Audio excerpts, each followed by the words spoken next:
Hey there everyone, welcome back to another episode of Mecha Mondays.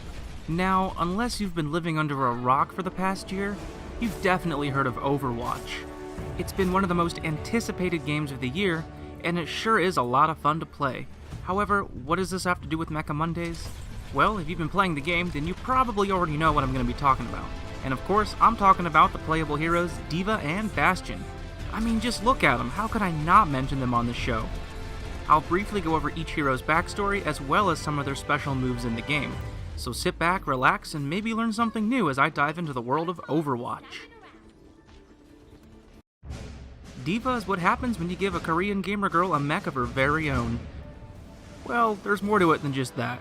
In the years leading up to Overwatch, machines known as the Omni declared war on their human creators, thus sparking the Omnic Crisis. To combat this new threat, the South Korean army developed bipedal mechanized drones called Mecha. But the Omni soon disrupted the communication relays needed to command these units. From that point on, the army began converting these drones into actual manned vehicles. Enter D.Va, real name Hana Song. At the time of her enlistment, she was one of the most popular esports competitors in all of South Korea. Her skills as a gamer transfer seamlessly into the pilot seat of a mecha, as she fights to defend her country from the Omni threat. She even streams live combat footage back to her fans on the home front. So, people who stream Overwatch and play as D.Va are in fact streaming a streamer. Whoa. Her moveset includes deadly fusion cannons that fire non-stop without needing to reload.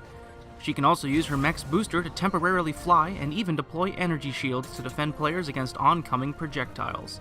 Her ultimate move is all or nothing.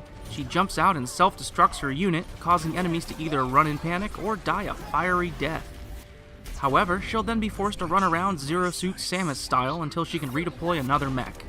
If you like tank class characters, I definitely recommend playing as D.Va. Next on the menu is Bastion. Now, before I see someone in the comments saying, "Bastion's not a mecha, he's only a robot," just remember that he's basically a transformer, and an awesome one at that.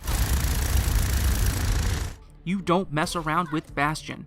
Originally created as a military sentry robot, Bastion is perhaps one of millions of war machines deployed by the Omni in their fight against mankind. However, Bastion somehow broke free of his programming and now roams the earth of his own free will. Along the way, this curious little death machine came across a bird known as Ganymede, and the two have become inseparable ever since. Aww. Bastion's moveset is in my opinion one of the easiest to learn, especially if you're new to the game, but it's also one of the deadliest in the hands of a well-organized team. In his standard recon form, Bastion boasts a machine gun that's great for close to mid-range encounters. However, things really start to heat up when he transforms into Sentry mode. This mode turns Bastion into a stationary gun turret capable of mowing down hordes of enemies. As powerful as this mode is, it leaves Bastion quite vulnerable, so always be on the lookout for enemies at your rear. If you take some hits, don't worry, because Bastion can thankfully repair himself. And last but not least, when you hear this sound, get ready to scatter. Bastion's ultimate lets him transform into a tank, complete with a powerful cannon that can take down many characters with a single direct hit. So if you're new to the game, or just a fan of transforming robots, you've got to play as Bastion. Now, just for fun, I've arranged for an Old West quick draw duel between Bastion and D.Va. As you can see, D.Va's mech is no match for the raw power of Bastion's machine gun. But in a real match, D.Va has the advantage of mobility and thicker armor, whereas Bastion is forced to remain in place and is often dependent on other team members. But in reality, neither character can reach their full potential without a well-organized team. So there you have it, D.Va and Bastion are both nice additions to an already impressive cast of characters. If you haven't played Overwatch yet, and you're a fan of transforming robots or mechs, you gotta check it out.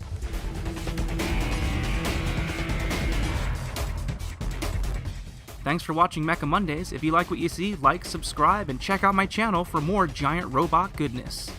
Catch you next time.